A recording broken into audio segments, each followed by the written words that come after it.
2020 sort of hit, and so I had been doing Butchery for about 4 years at that point, I believe. And so 2020 hit, and like everything, there's like the before 2020 and the after 2020 for a lot of us. Yeah.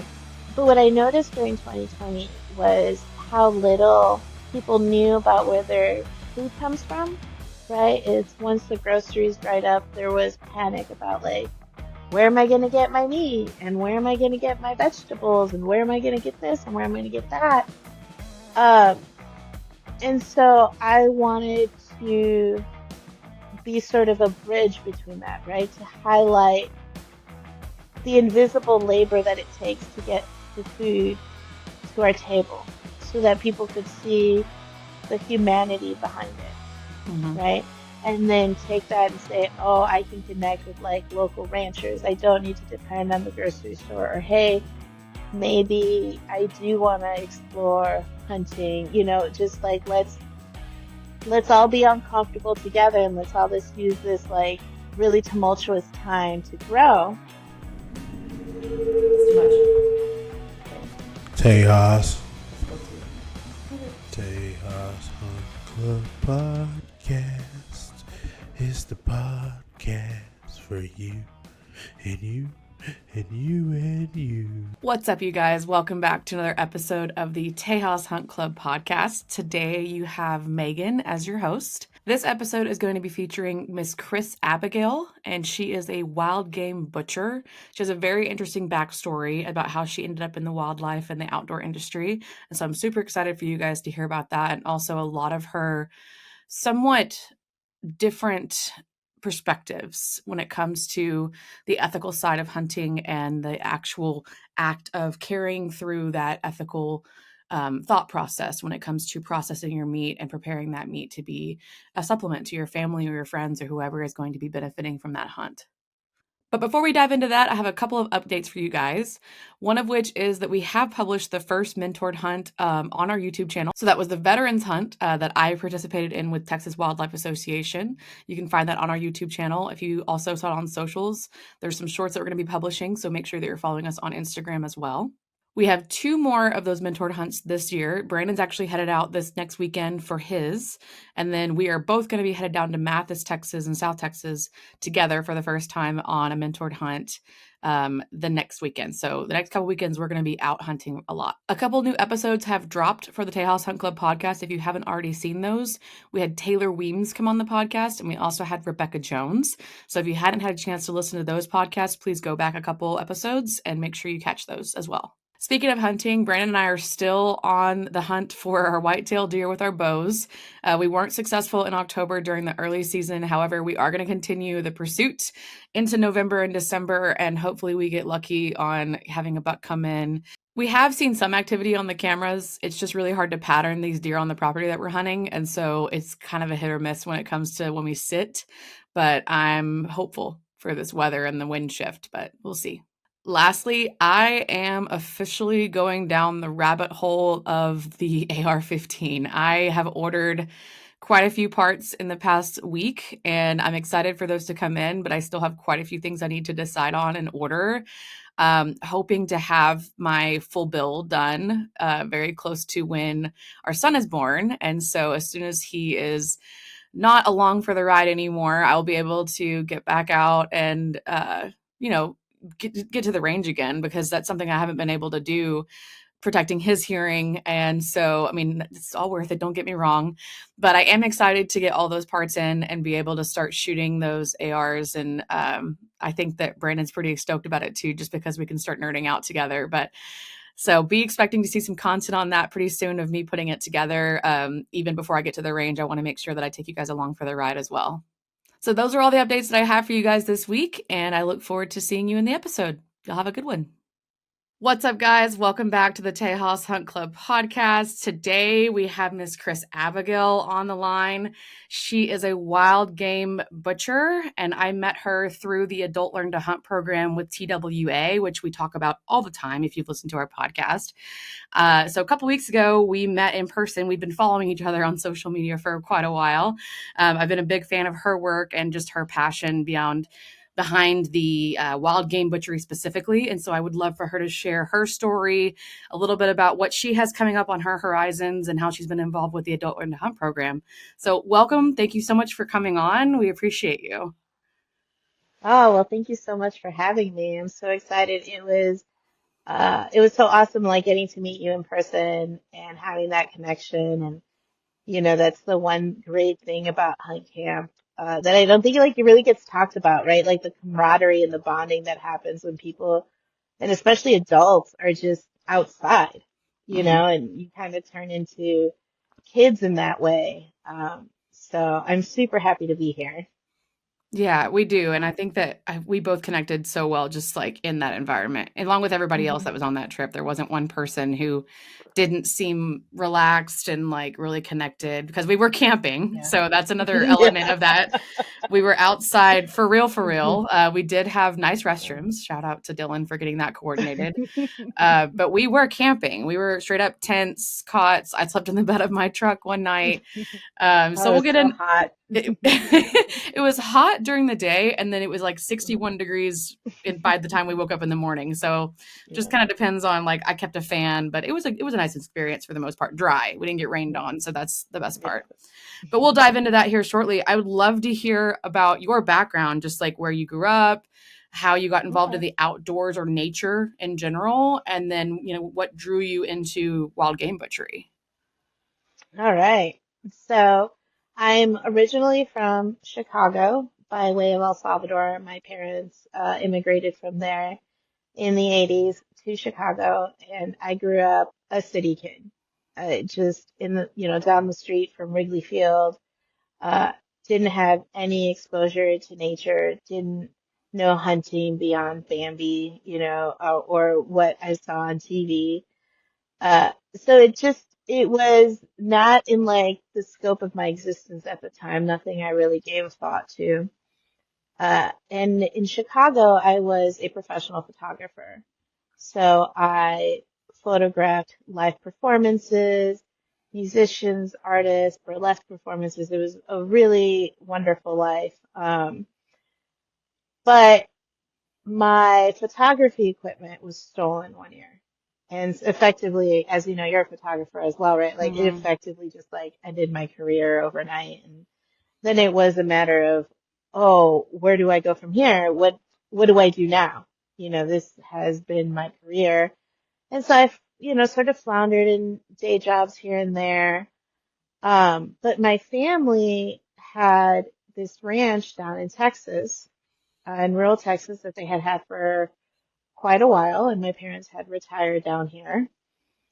And I had never, ever, ever considered, moving. It was just a place my folks lived, come visit once in a while. But it started becoming very appealing to me because I was at this crossroads of where is the next step?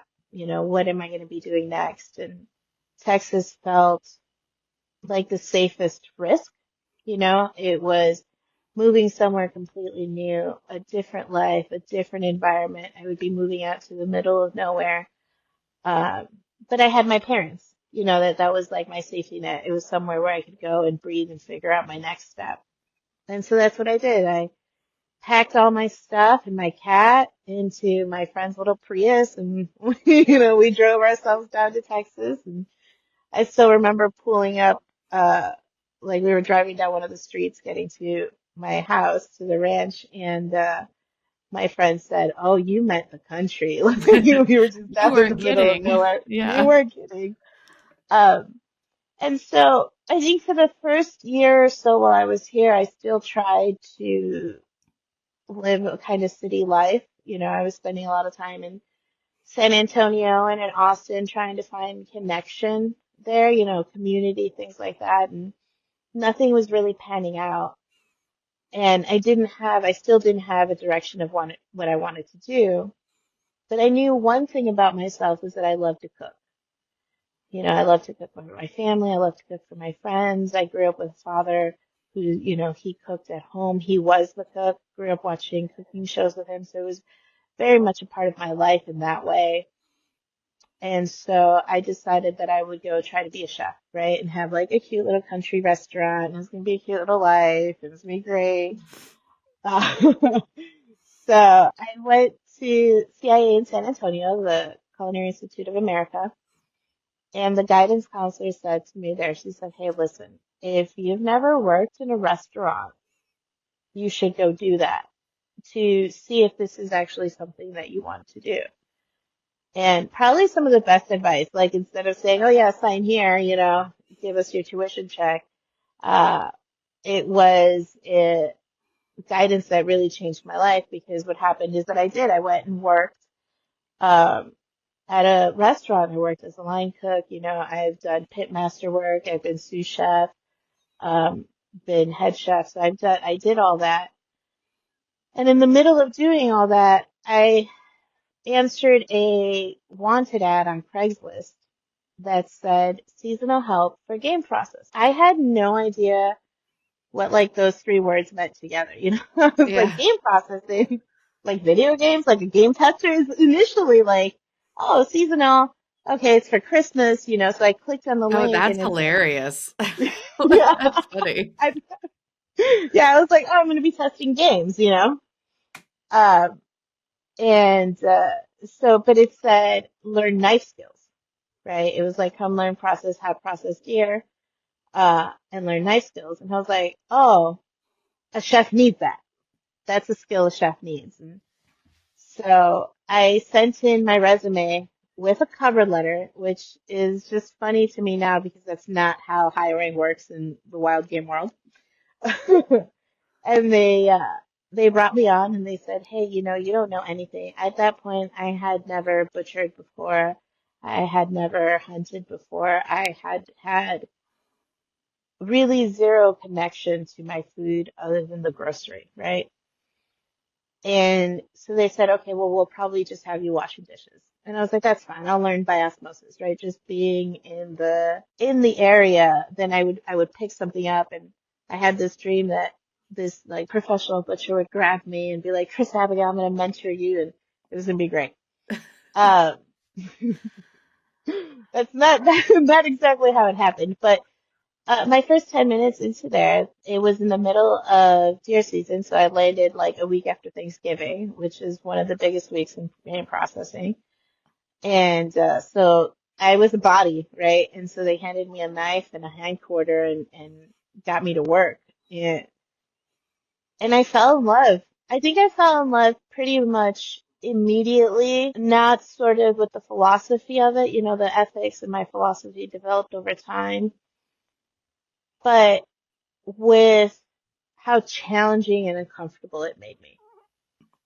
That is so You know? fascinating that there's very few people in the world who get that feeling when they're challenged, right? Like that's a Yeah. characteristic that I envy in a lot of people because I have the same thing. Like this is hard and a little overwhelming, but I love it. And like there's always Yeah. something that's challenging you and you can learn and grow from that. So that's Yeah. amazing.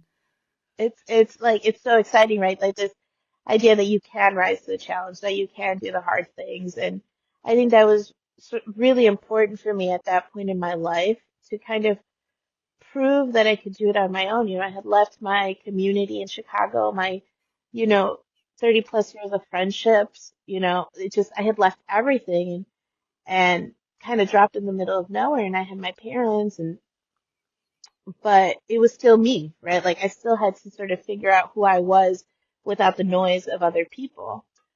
And what I realized was that I really enjoyed being uncomfortable because it pushed me to grow in ways that I would not normally seek out. And so at the beginning it was, wow, this is really wild, right? Like I couldn't even, this is just so odd. I would walk into a cooler and there would be carcasses and I had never seen anything like that before. Um, and so that really sort of fascinated me. And the more that I learned and the more that I taught myself, because it is like sort of the Wild West, everybody has their own technique. Um, as I was teaching myself, I think that's the place where I truly fell in love with the work that I was doing in terms of I'm honoring the hunted. It was this idea of meeting these hunters and knowing that, wow, they had done this like really hard thing, something that at the time I couldn't imagine myself doing. And so it was meeting these people who had done this hard thing and they were entrusting us to like take this animal and turn it into food for their family. And that I fell in love with the process of that transformation. I always say it makes me feel a little bit like a sculptor, right? Like I'm an artist at heart. No matter what medium I'm doing, it's like I'm an artist. And so for me, it felt a lot like sculpture, right? The carcass is the stone that I'm chipping away at to make something beautiful, right? So the carcass is, I'm cutting away at it to create sustenance. And so that connection, that the intimacy of that connection of, death, bringing life really was pivotal. It was transformational for me. And then from there, 2020 sort of hit, and so I had been doing Butchery for about 4 years at that point, I believe. And so 2020 hit. And like everything, there's like the before 2020 and the after 2020 for a lot Yep. of us. Yep. But what I noticed during 2020 was how little people knew about where their food comes from, right? It's once the groceries dried up, there was panic about like, where am I going to get my meat? And where am I going to get my vegetables? And where am I going to get this? And where am I going to get that? Um, and so I wanted to be sort of a bridge between that, right? To highlight the invisible labor that it takes to get the food to our table so that people could see the humanity behind it, Mm-hmm. right? And then take that and say, oh, I can connect with like local ranchers. I don't need to depend on the grocery store. Or, hey, maybe I do want to explore hunting, just like let's all be uncomfortable together and let's all just use this like really tumultuous time to grow.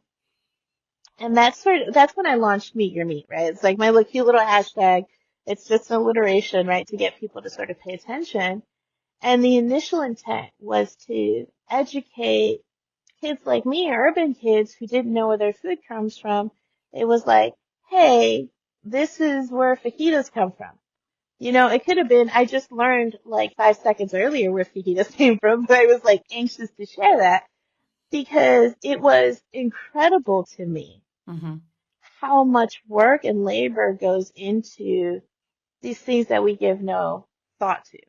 Yeah, and And then to that's a follow, great point as far as especially with the yeah. inner city kids. And when I was at A&M, I was an ag communications and journalism major, and the internships that we did with Rodeo Houston were specifically catered toward like one of the branches was Ag Venture, which is an educational program for kids that come in on field trips in the inner city Houston areas to learn Hmm. about chickens and eggs and beef and milk and like all the Yeah. honeybees and like all where all their food comes. So it's huge passion for me too, and that resonates a lot. Yeah. It felt like we had been missing out on something, right? On this like real intimate connection to where our food comes from. And I still, I still hadn't hunted at that point. So I'm still a fairly new hunter. I still hadn't hunted at that point. I still had spent, I was spending a lot of time watching how these animals were killed, right? And the damage from it. And we hunt, now we talk about like the bad shot, right? Things like Mhm. that. And so I had a lot of anxiety about that. Which I think is why I'm so passionate about helping new adult hunters now, because I understand that that anxiety of falling into a world where you don't want to do the wrong thing, right? Like you feel the weight of it. It's heavy. Um, Yeah.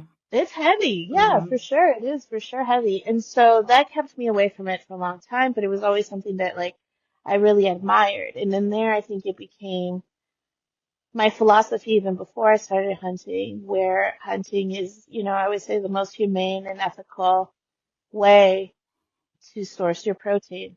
that belief really was seated in me early on because I saw these same hunters year after year. They never went to the grocery store. They would go out and hunt a few deer a year, maybe two or three, depending on their family's needs. And so that I saw how much hunters contributed, right? I was like learning about conservation, all this like in the moment knowledge of talking to hunters or just being in that outdoor world that really helped shape a lot of my philosophy in that way. Um, and so eventually what I did was that I really wanted to connect with my peers in Chicago, right? I still didn't really have a community in Chicago, but I mean in Texas, but I really wanted to share this knowledge. And so I collaborated with a sommelier and these two really innovative chefs in Chicago, and we put on a wild game butchery demonstration plus dinner. And so I took two axis deer up to Chicago, Oh and we ate man, talk one. about the creme de la creme, like Yeah, taking I it. My goodness. know.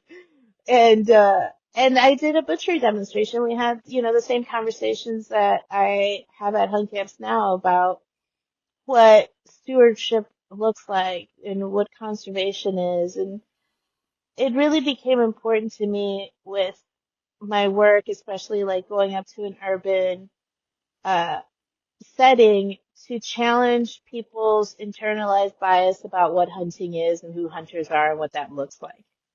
Hmm. So I really wanted to make that a part of my narrative. I still do, right? I feel like I have the unique opportunity of being kind of a bridge between two worlds, you know, to help people understand what a big part hunting plays in the conservation of our wildlife and our wild places. And that it isn't this backwoods barbaric thing, Right. right? And just like every subculture, it has its like 1 to 2% of people that maybe are not ethical conservationists, right? The loudest minority. Uh, and those are the same internal biases that I came with, right? It's just you can't help the environment that you grow up in and the lessons that you're brainwashed with Right. Right. to think. I mean, you're only as much as you know, right? So Yeah, if you're yeah, not in, like you said you were learning by association, right? I mean, unless you're around it, why would you know any differently than what the media tells yeah, you, right? Or that's just an yeah, example, but like what you've consumed is all you know. There's no other way to yeah, understand the other side of it, which is why I think both of us are so passionate about sharing the news. yeah. It's true, right? Because you want people to be well informed, and you want people to have like a different perspective on things so that I think having these perspectives and being open and being curious makes you more empathetic, Hmm. right? And that empathy is truly what changes the world. If you feel and you can empathize with your fellow neighbor, right? Like we're so disconnected, right? We talk about how disconnected we are with our food. And that makes us disconnected to each other. Because there's no real true community in that way. And we need community. We need to be able to work together and depend on each other regardless of what our private views are, like our backgrounds. We talk about like that's true diversity, right? This idea that we can all coexist if we all recognize the humanity within each other. Right. And so I think the underlying theme to everything that I'm doing, right? It's like, I know that I don't look what you would imagine. First of all, what you would imagine a butcher to look like, much less what you would imagine a wild game butcher to look like. But I want people to be like, oh, isn't that interesting? What, what's space can I occupy that it doesn't look like I necessarily belong there, right? I want people to be able to see me and then be like, oh, well, maybe I can do that, right? Like the growth through the discomfort, Mm-hmm. right? If you're uncomfortable and you can get through it, there's always a reward at the end, right? And whether that reward is tangible or growth, that depends, but you always come out better, right? You Yeah. always leave yourself better. Um, so anyway, I just went off No, yeah, that's great. So you brought it like that's the meat of this podcast, to be honest. I was so excited for you to share that philosophy, right? Because when we were talking, that was something we immediately had in common was like the Mhm. communication side of things, the storytelling side of things, both being photographers, both being like visual artists, like Yeah. we connected over that. And then it just so happened that Mhm. like I'm coming from somewhat of a hunting background, but mostly just like an Mhm. outdoors fishing country lifestyle as a kid, adult onset hunter. And so now I'm Yeah. passionate about helping others just like as you are as well. So when was your first hunt? I guess have you hunted since like recently, or when did that happen? So my first hunt was maybe about 3 years ago. And I had a friend who came up to me one day and said, hey, do you want to go hunt an aoudad? Do you want to do like a girls hunt and go get an aoudad? And I said sure. Like I'm like always game, right? And this was really like an opportunity that I think that it came at the right time. And so I said yes.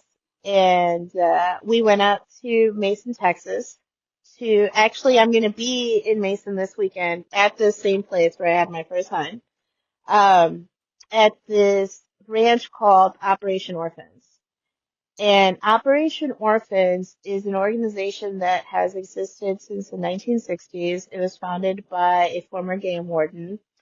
And what they do is that they take children in group homes, foster homes, all over Texas, and they bring them to this ranch in Mason, and they teach them how to hunt.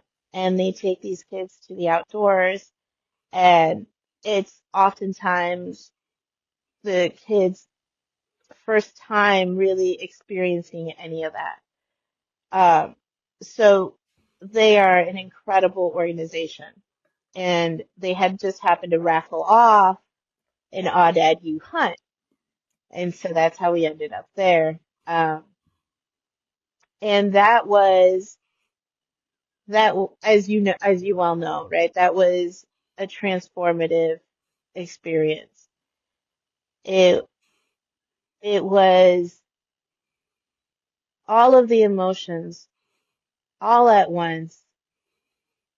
And I felt the most plugged in, right? Like the most plugged into life than I had ever felt. It was this instant connection of purpose and meaning and the idea of like, this is what I'm supposed to be doing. That this, that I did a good thing, right? That I did. And at the same time, obviously there is that weight of you took a life and the responsibility of that, Mm-hmm. right? I remember that I had quite a few opportunities to shoot Aoudad ewes. There was sort of a lot kind of milling around, and I was so terrified of making the wrong shot that I waited, right? I think that was, and I'm not a patient person, right? So that was like my first, I think that was like the first hard thing that I could do. But the truly hard thing that I could do was just wait. And in that time of waiting, it felt almost like prayer in a sense, right? Like meditation as I'm asking, right? I'm asking the divine to like grant me a gift that I can do this, that this is the path that was meant for me.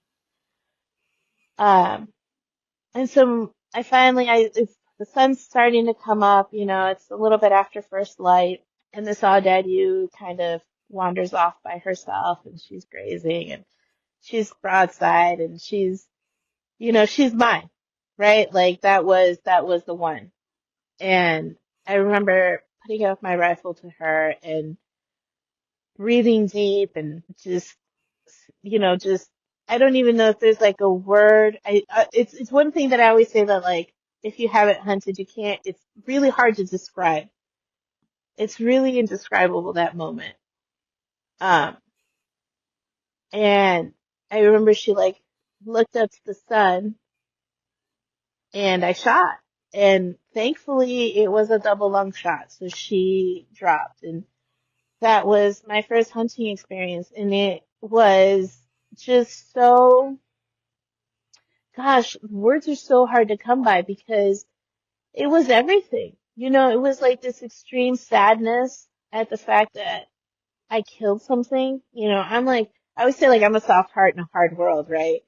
So I save spiders, y'all. Like I don't kill anything, like shuffle them out of my way um, so to take a life was really impactful for me. And, there was grief obviously associated with it, which, uh, I expected, but I guess what I didn't expect is I didn't expect grief to like coexist with happiness.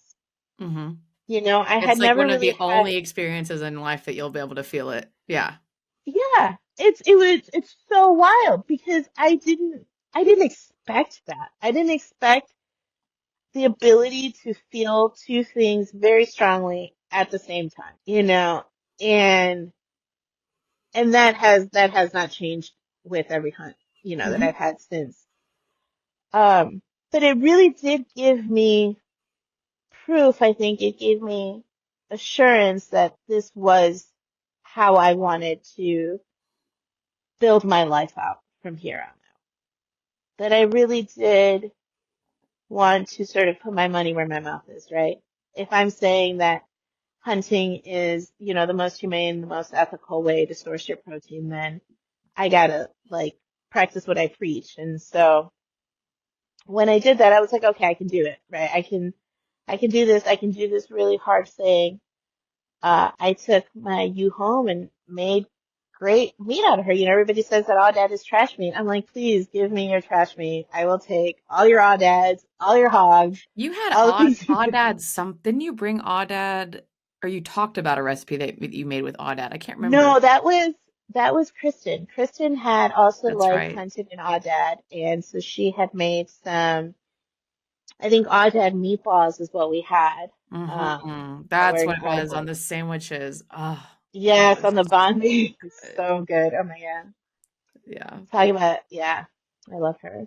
Well, that's, She's I mean, I'm good, the yeah. same thing as you. Like, my first kill was a black buck, and I was Wow. 20, I think it was 21, 22, something like that.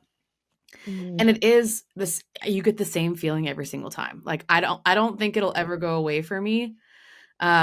I think the grief is a little bit heavier on the first one, just because there's so Yeah, much that leads up to it. But I still like, you're taking a life. That doesn't change. I'm very grateful for that. Like I've cried on certain hunts. Like it's just depending on where my mind is on that day, or like if I'm really needing to decompress and this is something that I'm just immersed in for the weekend, which typically it is in most yeah, cases. Like I still get those feelings, and it is hard to explain because it's like I said, I don't think I could think of any other aspect of life that you could do where you get those feelings at the same time. I just can't.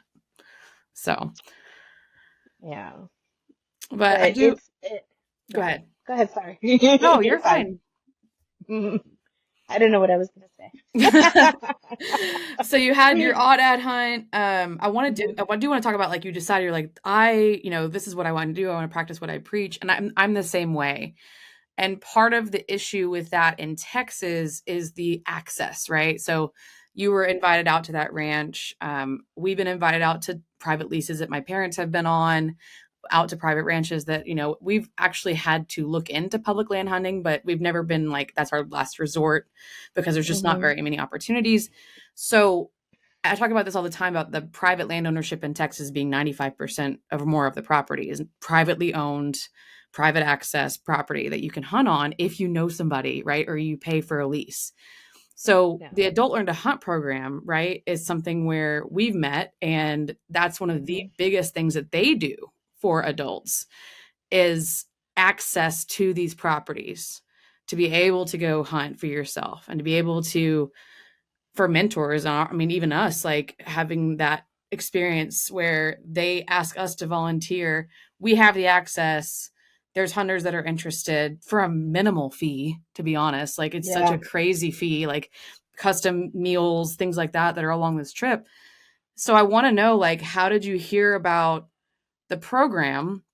And you're very involved now. So like, how did you go from hearing about it to getting involved to now, like being one of their vendors, for lack of better term, like somebody who educators who comes in and, and Yeah. really helps with that experience? Because I was blown away. Like, and we've been hunting for a few years now. And like, I've watched many YouTube videos and I've seen some demonstrations, but I've never seen it done the way that you did it during this last hunt. So just kind of like how you got involved and how that's developed. Thank you.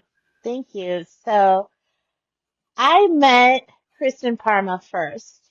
I met her, we were doing hunt camps together where it was like my first time really ever doing any sort of hunt camps is where I fell in love with just being outdoors in this hunting environment. And so she was already involved with ALHP, she was been at TWA forever. And we met and we instantly fell in friend love, like gotta figure out a way to stay together forever. And she was doing a ladies in conservation hunt in Stonewall, which is just a hop, skip, and a jump for me. And she asked me if I would come out and do a butchery demonstration. And I was like, wow, nobody's ever asked me that. Nobody, like, that's so cool. And so I went out and I was just there for one day and they were, at the Hershey Ranch, it is, uh, a wildlife research ranch. So it's very untouched, except for a few things. And so all the ladies were out there camping. And that was also my first time like seeing women out camping. And I was like, wow, they're so cool. But I stayed for one day and I did my demonstration and again, it was the same feeling that I had with my first hunt where this is where I'm meant to be. This is my purpose. I have trained, as a commercial wild game processor, I've trained so many people over the years seasonally. Um, and that I do love educating, empowering people is paramount, I think, to who I'm as a person, as a photographer, and anything that I do. Like, I'm always trying to give my knowledge away. I'm always trying to empower people to follow their dreams. Um, and so she gave me this opportunity, and I fell in love with educating hunters. Oh, there was like no better feeling than showing a hunter how they can take care of, their hunt. And to see it was my first really experience seeing it come from the field to the processing shed, right? Like by the time I got the animal, that experience was over. Mm-hmm. But now I'm like immersed in that experience. And it was an adrenaline high. It was great. It was so beautiful. I was like, I want to do this more. I really want to do this more. Um, And so next season came along and I signed up to both be a volunteer and a hunter.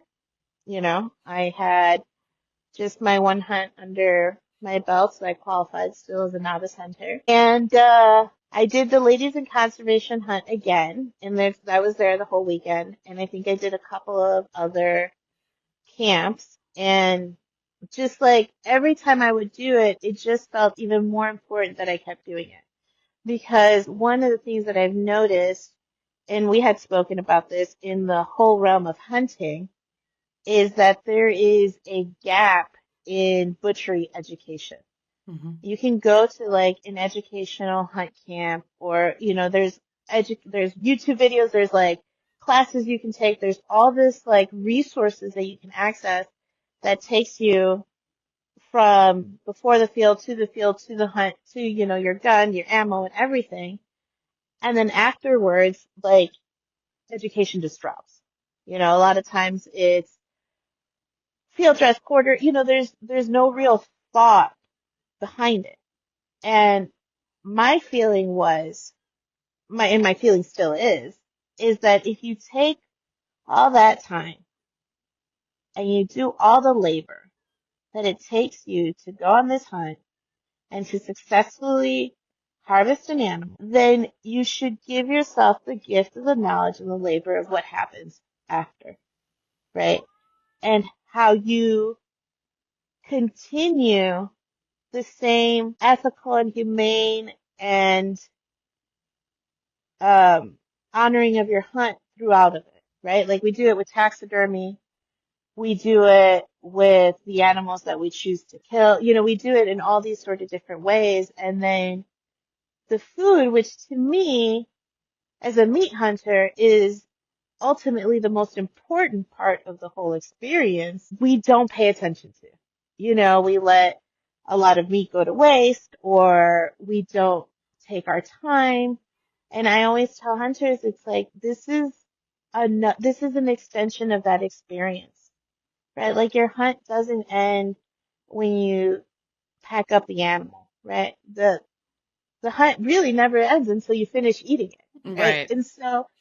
And so to take the time to honor the animal and to have that sort of intimate connection with your food, I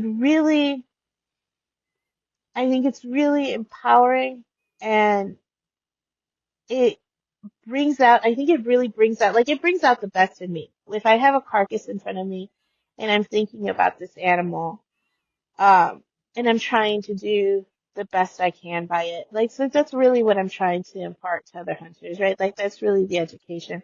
It's not just about, let me show you how to break it down, because there's a million ways to do it, and I do it like a very specific way. I like my way. Everybody has their own way. But for me, I think the most important part is that you're giving yourself the gift of doing this hard thing. A lot of times folks will ask me, well, you're a wild game processor. Does it affect, your like income stream or your work if you're like giving away this knowledge? And it doesn't. It really doesn't, right? Like I always tell people you should at least know. I want to create more educated hunters, more educated consumers. I want people to feel empowered that they can do these hard things. And I want to give them, and I want to demystify it, right? Like I want to demystify what wild game butchery looks like at home, right? Because I want people to be able to relate and to connect so that they continue down this path of conservation and stewardship. And so my views and my ethos very much align with TWA, Matt Hughes and ALHP. And so it just kind of naturally became, it was very organic. It was like, hey, I want to do more hunt camps because I see that there's a lack of butchery education. And Matt was like, you're right, come on more hunt camps, And so it's just kind of steadily grown in that way. And I think that especially when we're running an educational hunt camp, that is a very important part that requires the time it takes, right? It isn't because I naturally want to do all hunt camps, which I do, but I do think that it's important for people to get that sort of education, especially if they're new hunters. I work with these other folks called The Way We Hunt, and they also do educational hunt camps, like culinary based hunt camps that I work on them with. We do like workshops and things like that. And a lot of their hunters tend to be more experienced, unlike the novice hunters with ALHP. But they still come away with this idea of like, oh, I didn't know that I could get that meat that way. I didn't know that I could do that technique that way. How much I've been leaving behind, right? It's like, I'm not trying to shame you into being like, oh, you wasted your meat. I'm trying to show you how to like maximize the yield of the work that you've already put and in turn, like honoring this animal by using as much of it as you possibly can. And that, I mean, honestly, for me, I'm coming from not very many years, but multiple kills, right? So between my husband and I, like, we've killed multiple whitetail deer. Like I said, black buck. My sister had an aoudad a couple years, or I guess it's been 5 years now, maybe. And so, like, I mean, we've learned how to, like you said, gut, skin, quarter, and then we go to the processor. But that was just my parents, like, how they always did it. We're kind of spoiled in that way, right? Like, not really understanding. And at the time, we were, like, icing it down and draining the blood, and, like, there was all kinds of things that, like, I learned that before I met you, but, like, again, that was Yeah. reiterated during your session. But, like, even the hindquarters, so, like, we did try my husband and I, Brandon, tried to process, oh, bless our souls. I think it was, like, 3 different white-tailed deer at the same time. It was insane. Oh. At home with our, like, kitchen set, like, didn't know which knives we were supposed to be using, didn't know, like, trying to YouTube what joint is there and how to fall. And it was lots of taco meat and stew meat. I'll tell you that. We got a grinder the next year because we're like, we need to be able to grind this meat that we don't know what it is. And so even from my experience at that workshop a couple weeks ago, I told you, I was like, that's the first time, even just the hindquarters, if we're talking about the hindquarters and how many cuts there are and how to follow along the bone. And then you roll this way. And it's like, in my mind, it was almost like you had a ball of meat. You take a bone out and then you just roll it all out. And there's like all these amazing pieces, right? And there's steaks that you can get out of a hindquarters. And like, it truly, like you said, it's not a shame. It's just like, look what you can do, like, right, Right, with that right. education. Yeah, I want people to look at wild game as accessible. I think that that's one of the things that TWA and ALHP do, in terms of their culinary.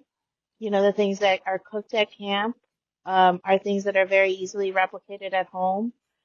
It's really kind of a stellar program in that. I'm hoping it's like a model for other outdoors program that other organizations feel sort of inspired by that because there's a lot of people who are looking for that kind of education all over the country. And so I think that ALHP is really sort of a model for that.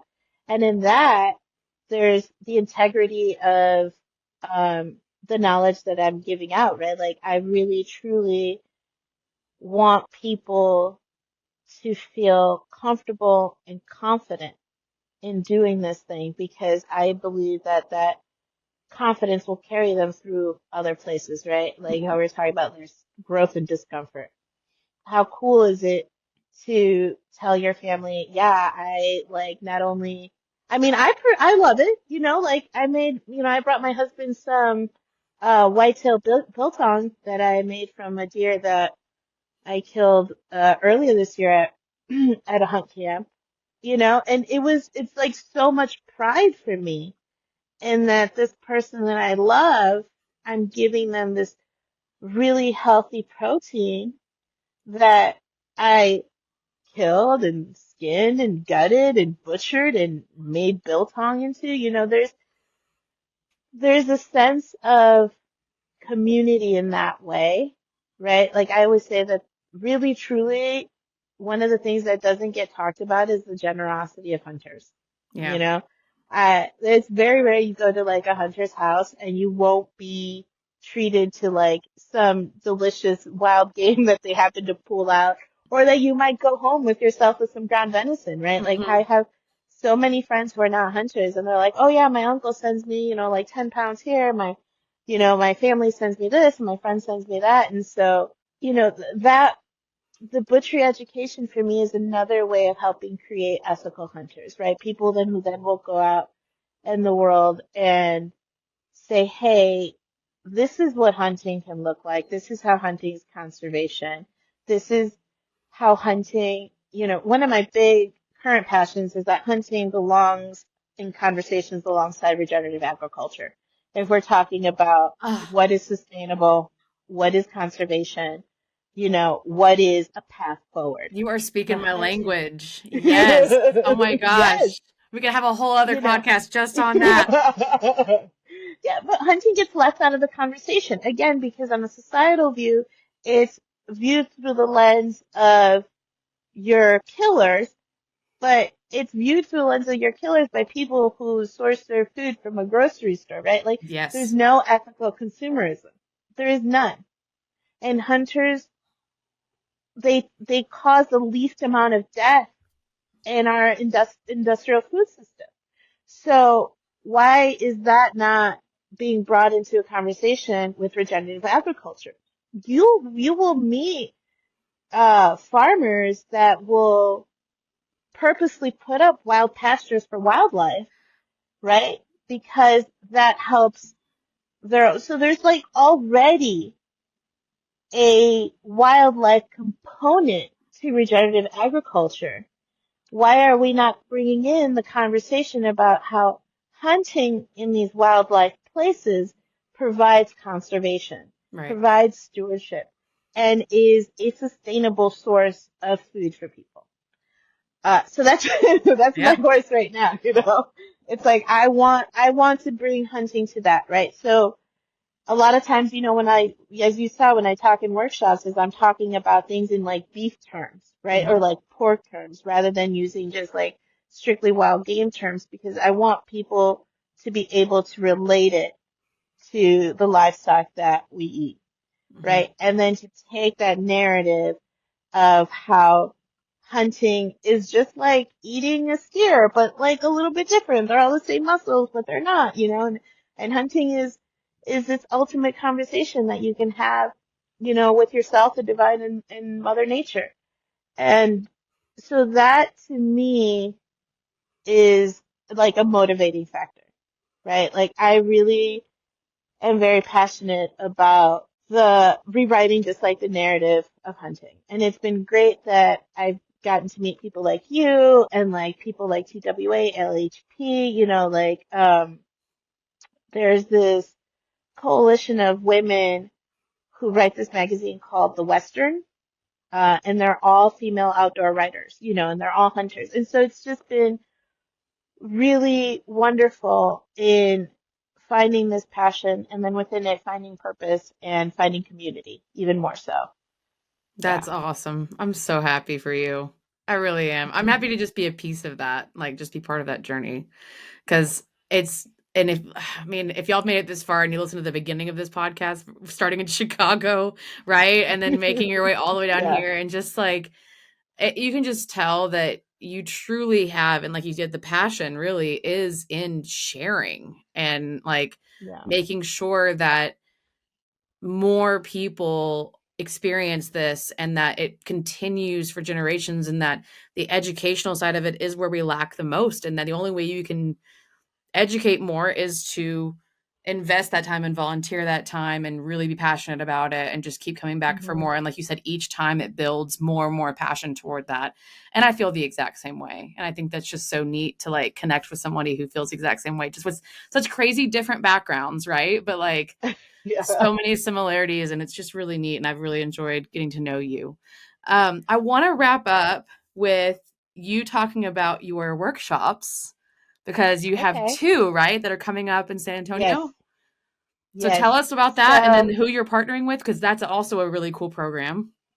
yes. So I'm partnering with Casa Venado at the San Antonio Food Bank. And what the San Antonio Food Bank has done with Casa Venado is that well let me backtrack a little bit. Okay. So Casa Venado is a wild game processing facility on site at the San Antonio Food Bank. It's the only one in the nation. And what it does is it receives donations of deer from hunters, processes that, and then puts it back into the community, into the Texas community. So the San Antonio Food Bank services about 26 counties in Texas. And a lot of times with deer, they would have to depend on commercial processors.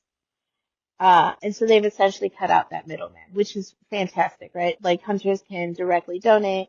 They have programs where they come out to the ranches and pick up, deer from MLD ranches, bring it back to this incredible, like state-of-the-art facility that is 38 degrees. um, and they process their deer through their volunteers, and then they give it back to their community.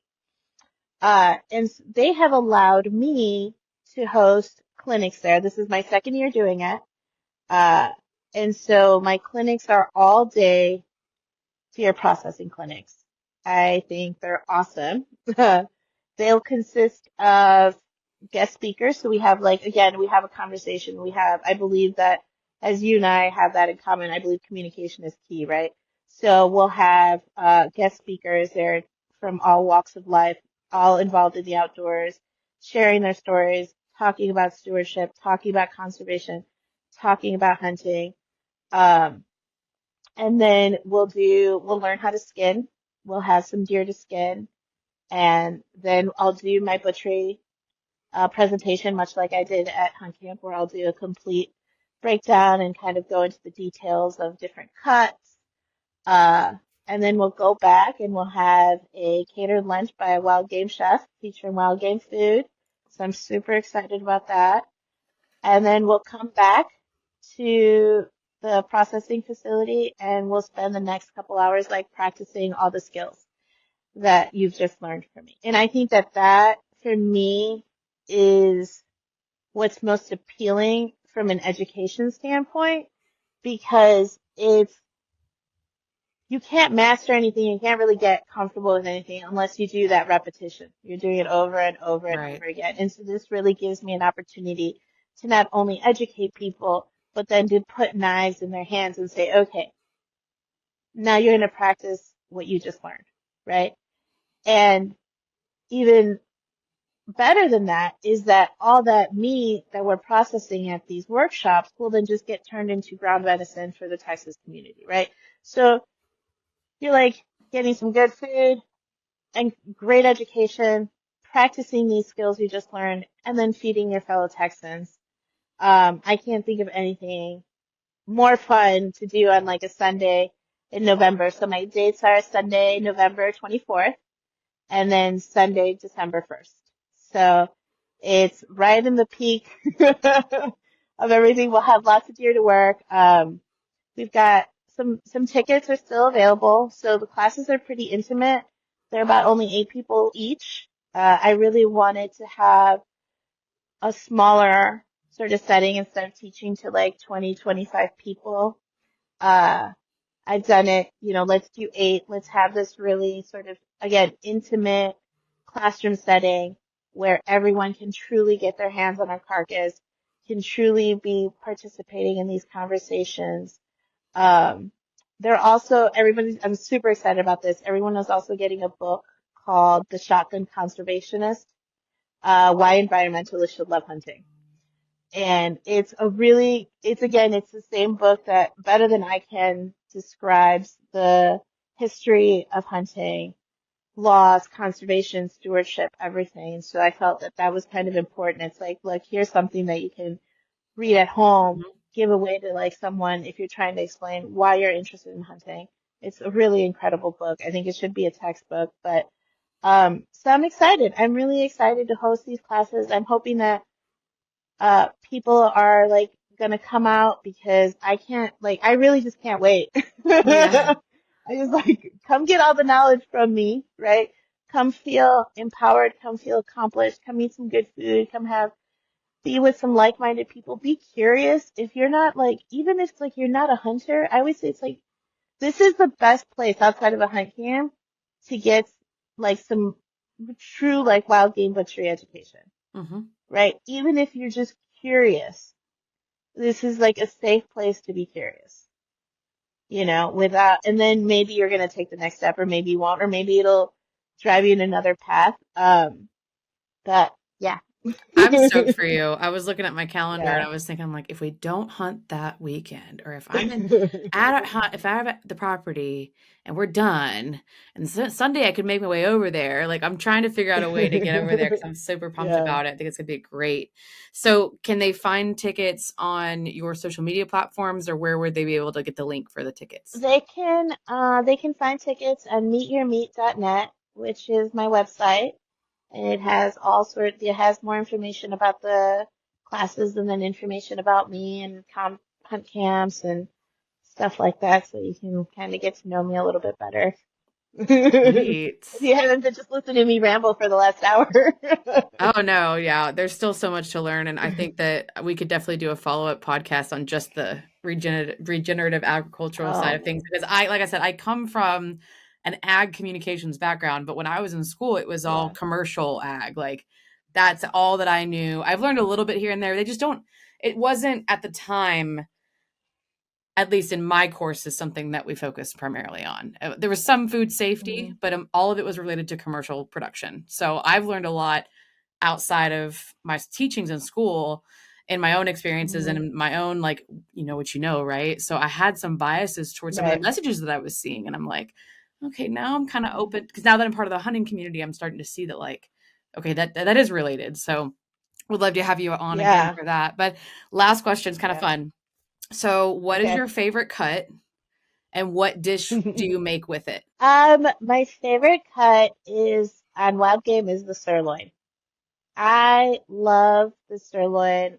I know you heard me talk about it in the workshop, is that it's often like a cut that does not get paid attention to. It'll get cut through just because of where it sits on the pelvis. It sits in that hollow, you know. And this is another point of like take your time because that yield of that little rectangular piece of meat. It's delicious. I think it's better than like a tenderloin. It's better than a backstrap. It's so good. It's a really tender cut. And quite honestly, I will just I high heat, fast cook it, and then just Gobble it stuff up. my face with it. Yes. Yeah, just Yeah. gobble it up. It's not just like I'll like pick like my favorite steak seasoning of the moment, and I will. I'll just treat it like a steak, right? I'm just gonna heavily coat it in something I want, and then high heat it, right? Like probably in beef tallow, um, and then I will just eat it. However, I will just eat it to be Yeah. quite honest. But it is my favorite cut. I loved unloved things also. So I think that that's probably part of it. Like, oh, dad, it's like anything that people are like, oh, I don't want that. I'm like, oh, I do. Take it. Yeah. I'll take it. It's no problem. So yeah, Yeah. definitely the sirloin. That's one cut Yeah. that I don't think I've ever been that's on the hindquarters that I have not. Yeah. Obviously, I've Yeah. tried cut through it multiple times. But this has been such a pleasure. Yeah. Thank you so much for agreeing to Oh be my gosh. on. And I Thank hope you you. have the best time at your workshops. If I'm not attending, I'll definitely be watching from afar. And you guys, if y'all want to learn more about Kriss-Abigail, you can drop your socials too. I know you have your own. Yes. My Kriss-Abigail. You can Hmm. find me on Instagram as Kriss-Abigail. Hmm. Um, that's the same on my all my socials, I think. I don't have anything fancy. It's just me. Perfect. Perfect. Well, thanks again for being on, and we'll see you Thank guys next you. time.